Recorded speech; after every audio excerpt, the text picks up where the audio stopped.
আপনার হাতে আমাদের সকল। বিকেলে ডিপ্লোমা ইঞ্জিনিয়ার্স মিলনায়তনে এনপিপির প্রতিষ্ঠাবার্ষিকী উপলক্ষে এক আলোচনা সভা অনুষ্ঠিত হয়।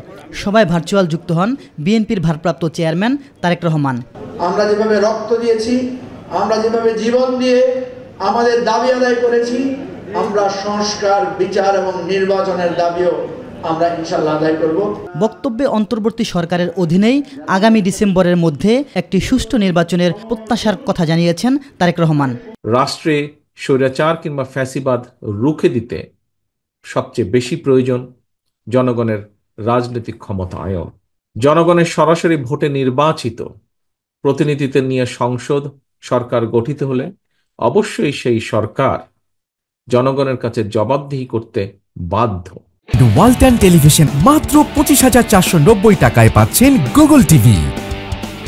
বিএনপির ভারপ্রাপ্ত চেয়ারম্যান বলেন, জনগণকে অন্ধকারে রেখে এবং রাজনীতিবিদদের বাদ দিয়ে কোনো পরিকল্পনা টেকসই হতে পারে না। সরকার যেহেতু জবাবদিহিমূলক নয়, সেহেতু নৈতিক কারণেই সরকারের সুনির্দিষ্ট পরিকল্পনা জনগণের সামনে স্পষ্ট থাকা প্রয়োজন। জনগণকে অন্ধকারে রেখে রাজনৈতিক দলকে বা দলগুলোকে অনিশ্চয়তায় রেখে শেষ পর্যন্ত কোনো পরিকল্পনায় কার্যকর এবং টেকসই হয় না, হবেও না। তারেক রহমান বলেন, গণতান্ত্রিক সরকার না থাকায় বিদেশি বিনিয়োগ থেমে গেছে, অস্থিতিশীলতা তৈরি হচ্ছে। এছাড়া বাজেটের আগে এনবিআর নিয়ে সরকারের সিদ্ধান্ত দুর্বিসন্ধিমূলক বলে উল্লেখ করেন তিনি। ইলিয়াস মাতবর, মাই টিভি, ঢাকা। কেন আপনি আজকে